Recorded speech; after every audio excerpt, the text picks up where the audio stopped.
Welcome to the Great Loop Radio podcast, brought to you by America's Great Loop Cruisers Association. We're dedicated to sharing Great Loop information and inspiration with those actively cruising, planning for, or dreaming about a Great Loop adventure. I'm Kim Russo. I'm the director of AGLCA. Today we're going to talk all about marinas on the Great Loop, and we had a member submit some questions that they're trying to figure out as they're planning their loop and buying their loop boat.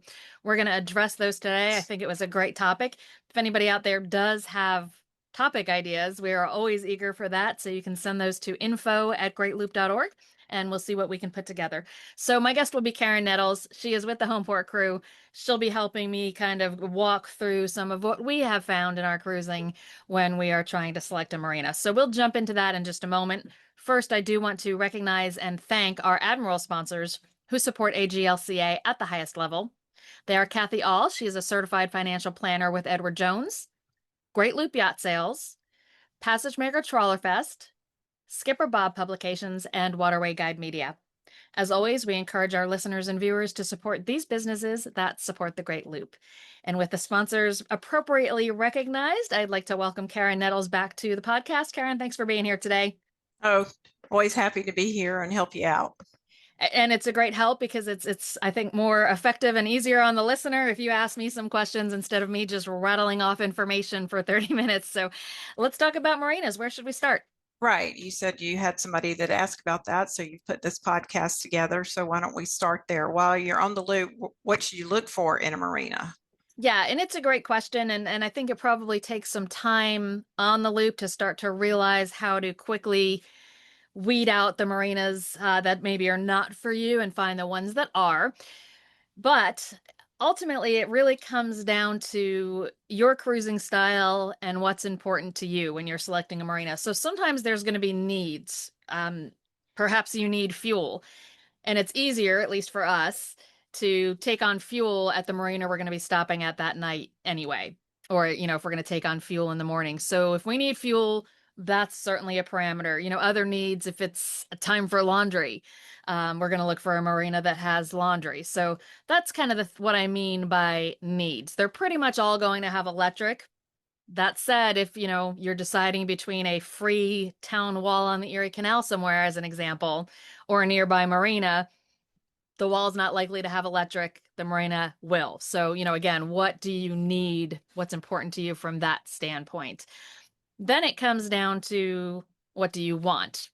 What's important to you from a, not an absolute necessity, but are you somebody who really enjoys the amenities at a marina? So if there's a pool, are you going to use that? Is location important to you? Are you somebody who wants to go explore the town? So the most important thing on your list is that it's walkable to everything that's nearby to see and do. Are you super price sensitive? There can be pretty big differences between marinas in a small geographic area based on some of the things I just mentioned. Um, you know, how easy are they to access? What kind of amenities do they have? That sort of thing. So it really is up to you on, trying to decide what kind of marina you're looking for. And for us, I think the number one was typically that it was walkable to towns because that's a large part of why we're at a marina instead of an anchorage, is we like to go explore. But like most people, we are somewhat price sensitive as well. So if there's a big differential between two marinas, that could be our deciding factor. We don't typically have time to use a lot of the amenities. So we're not super, needing a pool or needing a really nice captain's lounge because we're pretty much aboard working or we're out on the town exploring. Depending on your size boat and the kind of shower you have aboard, the bathrooms at, the restroom facility, the shower facility at the marina might be super important. But if you prefer to use the one on your boat, that's not going to be high on your list. So those are the things that everyone's got to determine for their own as they're starting to decide what marinas might be right for them on the loop. Okay, so once they've decided, what their needs are and the amenities they're looking for, how do you decide where you might want to be? Yeah. So where you want to be, I'm kind of taking that in a geographic fashion. So what city are you going to next or what town?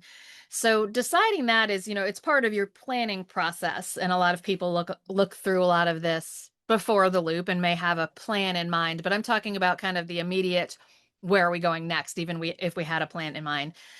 Most loopers, just for planning purposes, it seems to work out to use roughly 50 miles as how far you're going to go in a day. If you've been cruising a lot and you know what you like to do in a day, then use that number. But if you haven't yet, 50 miles or so, I tend to start with a pretty general look. Sometimes that might even be as simple as Google Maps or Apple Maps. What city, what town is coming up next.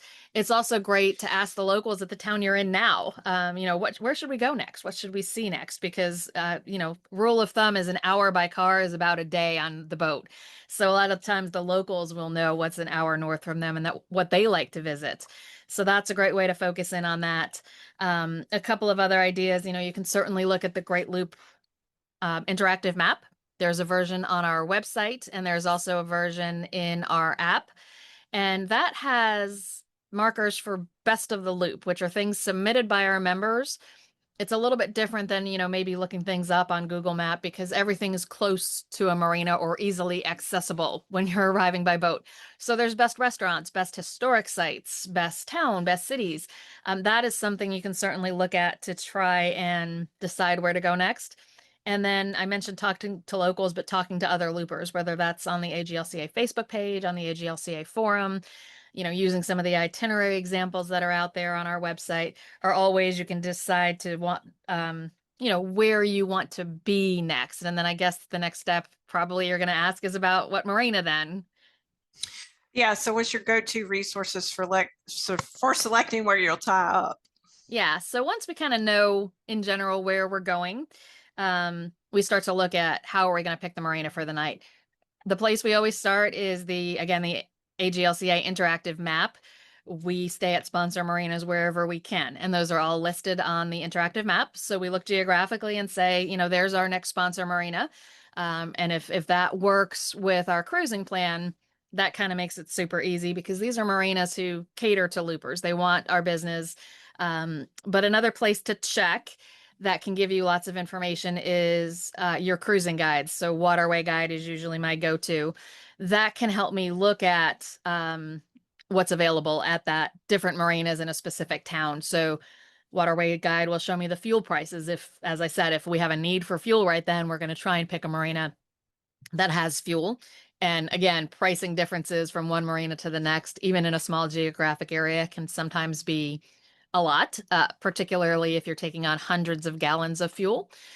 So picking a marina might have to do with their fuel price sometimes. The other thing you can use a lot, and we do sometimes, particularly on our first loop, was looking at Nebo. And if you're not familiar with Nebo, it's Nebo. It is the app that AGLCA has selected as our way for members to find each other on the water. So AGLCA members, their location is shown in Nebo unless they've suppressed that. And it's shown with the AGLCA Burgee. So it's easy to identify AGLCA members from other boaters. You can kind of look and see, if you're considering going to Beaufort, North Carolina, which is where I'm sitting right now, you can zoom in there on Nebo. And if it's kind of prime looper season, if you're on that seasonal progression on the Great Loop with kind of the bigger group of loopers are nearby, you can look and see where is everybody tied up, and then you can start asking them questions. Oh, was that a great marina? Did you like it? How did everything go? If you need more info. So those are some of the resources. The other thing we occasionally check, particularly if it is a marina that is unfamiliar to us and it's slightly off our travel path, meaning, off the Atlantic intracoastal slightly, we'll look at our navigation information, check the depth approaching. Waterway Guide will tell you the depth in the marina. We check the approach. If we're not sure about things like that, we'll bring in some navigation information as well to make sure that we know what we're getting into. And, you can even look on Google Maps. Some marinas will have this on their website, but you can even look at Google Maps to get an idea of the dock configuration, which can help. Just another data point. We always like to be prepared when we're heading into a marina. For sure. So once you've decided where you want to go, what's the best way to make reservations? So that sounds like an innocuous question, but it is actually a little bit controversial because a lot of marinas have gone to Docwa some to snag a slip. And these are, apps that will help you with the marina reservations. Some people really don't like them, really prefer the personal interaction of calling the marina. Um, I like Docwa, and it's partly because it's fast and easy. If you call a marina, you do have to obviously give them all of the details about your boat, the length, the beam, what you draw. Sometimes they want name and address information. All of that is stored in Docwa. So for me, with a lot going on, it is seamless for me to use Docwa or Snag a Slip to just request the reservation, and all those details are provided directly to the marina. Most of the marinas have gotten really fast about accepting or rejecting the reservation, depending on whether they have space. It's rarely rejected from my experience. Um, so I find that quick and easy. However, if you do have specific considerations, if you want a T head for one reason or another, or you have questions about the slip, then you're going to want to call. And if you prefer the human touch, you can call the marina. Occasionally, you may be directed to Docwa anyway, but it is always easy to call a marina. It's a business. They're going to pick up the phone just like everywhere else does. Um, you can also sometimes use the marina's website for some of the information you need about pricing and things like that. Docwa, one of the things that you can use it to check pricing. So if you go to try one marina and find out it seems a little high on the price, you can then just back out and switch it to another one in the app to see. So again, it can be faster than having to call a bunch of marinas for the pricing, but it's certainly not mandatory. And if you're not an electronics person, don't like dealing with apps, by all means, just give the marina a call and they should be able to help you. We also often call, even if we've made the reservation through Docwa, if we need to make a change, particularly kind of day of, we'll call the marina because it's a little bit more time sensitive, and you can get a quicker answer sometimes than you can if you message them through Docwa, but it just depends on the marina. Okay, so lots of options for making the reservations, but how far in advance should you reserve a slip?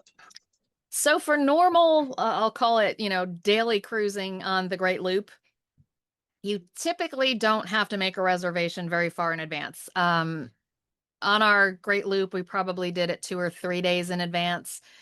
Since then, since our cruising has been a little bit out of the pace of the pack of most loopers, we tend to do it the day before. So, typically it's not that hard to get a space. The exception of that, and I think we'll talk about this a little bit more, but longer term slips are a little bit more challenging. So if you are on the loop and you are planning to spend the winter at a specific place, not continuing, moving daily, weekly, or something, not being a transient, so to speak. If you want a month-long stay or a 2 or 3 month stay for winter, in the popular places to winter, like the Keys and the southern part of Florida, you need to book those about a year in advance. So definitely plan for that. If you're in the planning phases on your loop, you're going to want to decide where you want to winter and work towards reservations the year before. Let's go Okay. ahead and let's take a quick break and play a message from some sponsors. And when we come back, I think we'll shift a little bit and talk a little bit more about some of the long-term options, and we'll see where that conversation leads us. So we'll be back in a moment. Looking for dock space? Meet DockShare, the leader in private dock rentals and commonly referred to as the Airbnb for docks. DockShare connects boaters with property owners renting out their unused dock space. Whether you need short-term dockage or a long-term slip, DockShare has you covered. With over 90% of listings within 10 miles of the Great Loop, you'll find serene alternatives to crowded marinas, even in regions lacking public docks. It's easy. Search, message hosts, and book, all in one place. Visit dockshare.app today and discover your next docking destination. An alternative to the high cost of brokerage and the hassle and risks of buy-owner boat selling, YachtX.com makes selling your boat easy, safe, and produces better outcomes. Licensed and bonded, YachtX combines the comfort of professional advisors with the reach of multi-platform marketing and the convenience of web transaction management and escrow, so your experience is second to none. Best of all, with fees of just 1.5% or less, you save 85% or more in selling costs versus traditional brokerage. Ask them about their buyer representation rebates, YachtX Rewards referral program, and Looper discounts. Voters come first at yachtx.com. We're back on the Great Loop Radio podcast. Karen Nettles from the Homeport Crew is with me today, and we are talking all about marinas. We've got some questions from and a suggestion on the topic from some of our listeners. People are wondering about finding and making reservations while they're on the Great Loop, but another big question is kind of longer term. So I think you might have one more question for me, kind of related to moving through the Great Loop and on a transient basis, and then we'll jump into the rest of it with longer term. Yes. Does it make sense to join a yacht club before starting the loop? Is there anything different between public marinas along the way as well as, as opposed to a yacht club? Yeah. And like with so many things for looping, that is really kind of a personal choice. Yacht clubs often offer reciprocity. So what that gets you is access to other yacht clubs along the way that the average person may not be able to get a slip at. And it goes beyond the slip. It goes to the amenities. Yacht clubs tend to have really nice amenities. There's usually on-site restaurants. And if you're not a yacht club member, you typically don't have access to any of that. Just to clarify, with reciprocity, you are still paying for the slip in most cases. So it's not that you're getting free dockage, but you are getting access. That said, whether or not you should join a yacht club before doing the Great Loop, I would bring you back to where we started, which is what's important to you. If you're a big amenities person, you'll find some great amenities at yacht clubs, so it might have value for you. If you're somebody who wants to be in the heart of the small towns, yacht club might not be the best thing because it might not be walkable. Most people using that yacht club are local and have cars and can drive to wherever they have built the yacht club. So it doesn't necessarily tend to be in the heart of a small little downtown area. So again, it just goes back to what's most important for you. Yacht clubs, like I said, with reciprocity, you are still paying, but it also is usually a pretty reasonable rate. So personal choice. We are not members of a yacht club, but we have been able to visit some yacht clubs along the way, and they're always lovely places with really nice people. So, uh, yeah, if there's one near you you're interested in joining, you can certainly explore that before you go and kind of weigh those costs. But it all boils down to what you most want to do along the way. Preference. Exactly. Okay. Well, getting back to longer term slips, after somebody's bought a Great Loop boat, how do they secure a long term stay if they're not ready to start the loop yet, but they've purchased the boat? Yeah, I think that has become a bigger issue for people, especially because in some areas of the country, dockage has become a little bit scarce. So if you're buying a boat, you obviously don't have a home marina. You may not even live on the water. So you're buying the boat, and what do you do now? Where do you put it? Where do you bring it? So it's a hard question because there are a lot of options, but in some areas those options are fewer. So it depends a little bit on your plans. Um, are you planning to go to the boat a lot? Do you want it somewhere near you? Are you just looking for a place to keep it for, months, but not a huge period of time until you can set off on your own great loop? Those are the kind of questions you need to ask. Sometimes the slip that the boat is in when you're purchasing it may be available. And if there's not someplace specific you want or need it to be, that might be the best and easiest option. If that doesn't work for you, are you trying to bring the boat closer to home? If so, then you're going to be wanting to look for slips closer to home. Um, if you don't care where it is, it just needs to be somewhere on the Great Loop. So when it's time, you can get aboard and go. That's a completely different thing. So if you're not going to leave it where it is, you need to start, zoning in on where would you like it to be. Unless you have extensive boating experience, it's a great idea to get that boat as close to you geographically as you can. Although I do understand for some people that might still be a several hours drive to commute to the boat for weekends to drive it. But you certainly want to gain a comfort level with the boat. So consider that. Most marinas will have a seasonal rate. If it is someplace far enough south that there's year-round boating, there may be an annual rate. So keep those things in mind that the longer you're willing to commit to, the cheaper your rate is going to be. So consider that. Um, I'm just trying to check my notes to see if there is anything else. If you are planning to keep it or it is in a place where winter storage is necessary, then there's kind of two considerations.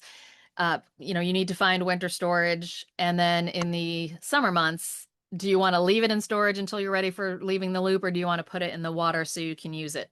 So those are all the kind of things that you really have to consider, but ultimately you're going to have to find, I think the easiest thing to do is to geographically decide where you want the boat and then kind of look into where in that geographic area.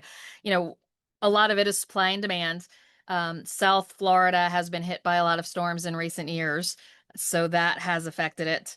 Um, I did a quick look today because the geography where you want the boat is the price will vary so tremendously greatly. And one of the places that I have found dockage has gotten extremely costly is our home port of Charleston, which we have not been to in a while. But I just took a look today, and for some of the independent marinas in Charleston, on a month-to-month contract, it's $38 a foot. And some of you are probably going, wow.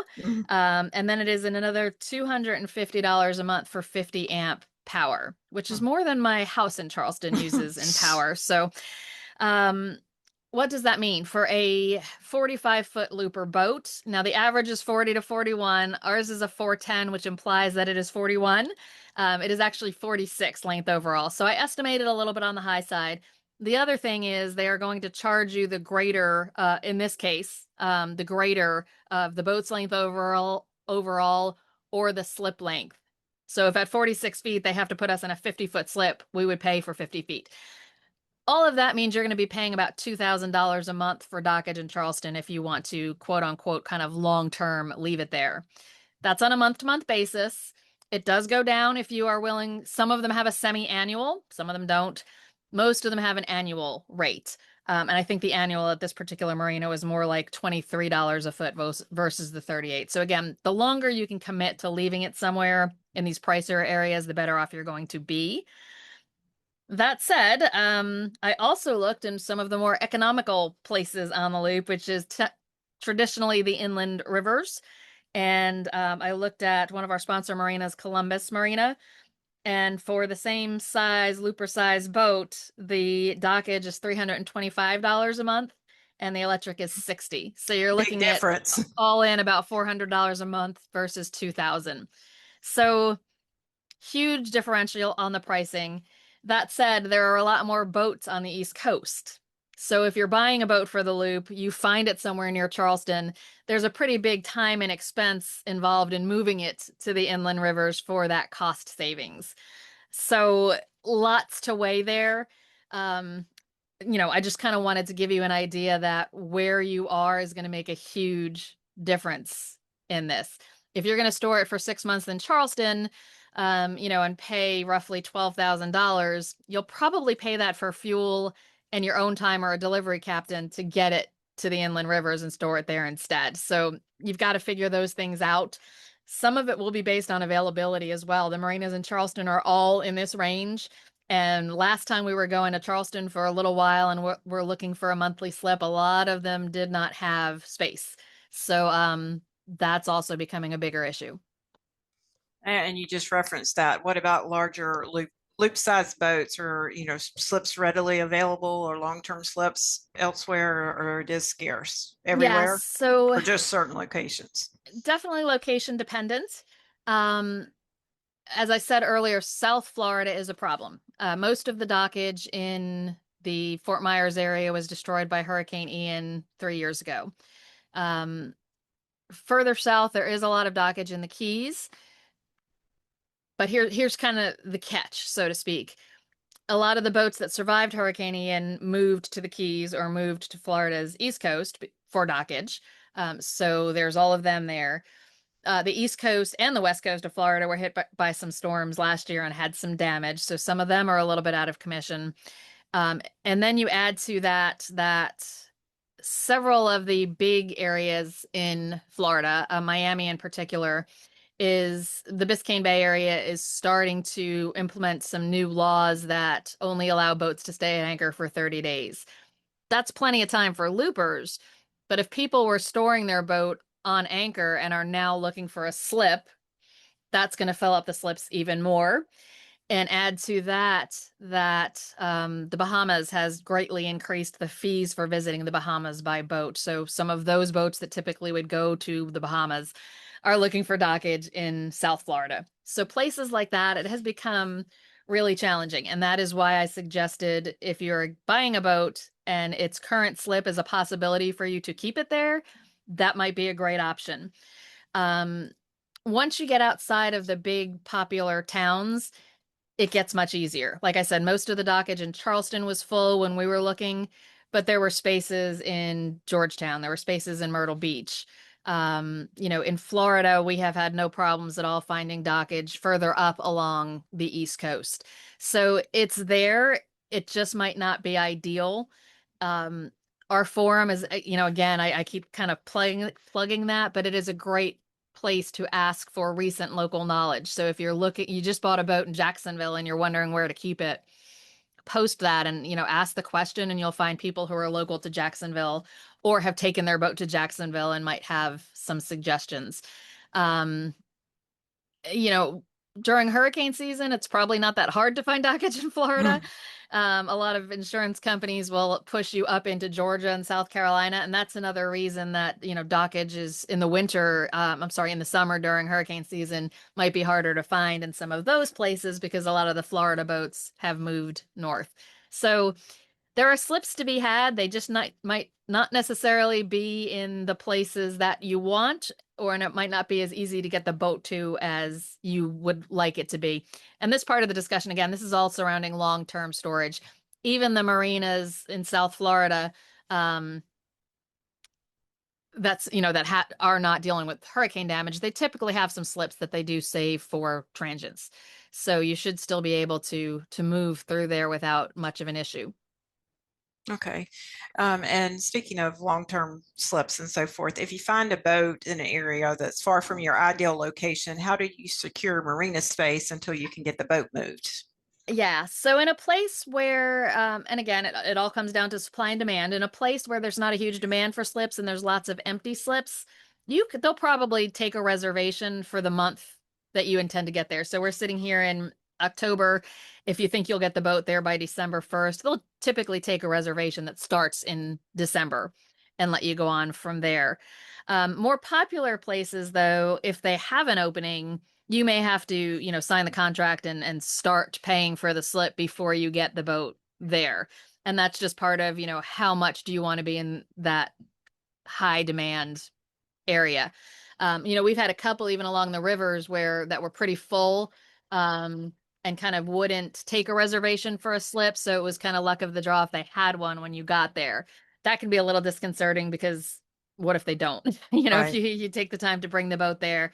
So worst case is you can't find something where you want, but second worst case, I guess, is that you just have to start paying for it before you get there. Not ideal, but if that's what it takes to secure the slip, then probably well worth it. And then the ideal is they'll take a reservation for when you plan to be there and you'll start moving the boat and get there. Mhm. So, um, really hard to kind of go through the options for this because everybody's case is different. The boats are different sizes. Where Right. you buy the boat and where you want the boat to be are always different. But those are kind of the ground rules, the rules of thumb, so to speak, on availability right now. And they can certainly reach out directly to marinas to find out if they're zoning in on one to find out what they do have available long-term or short-term. Yeah, absolutely. Once you have kind of zoned in on a particular geographic area, look at websites because they most of the time have the pricing and that'll give you a lot about whether you can even stomach to be there based on the cost. But once you've kind of identified possibilities, then the best thing to do is call.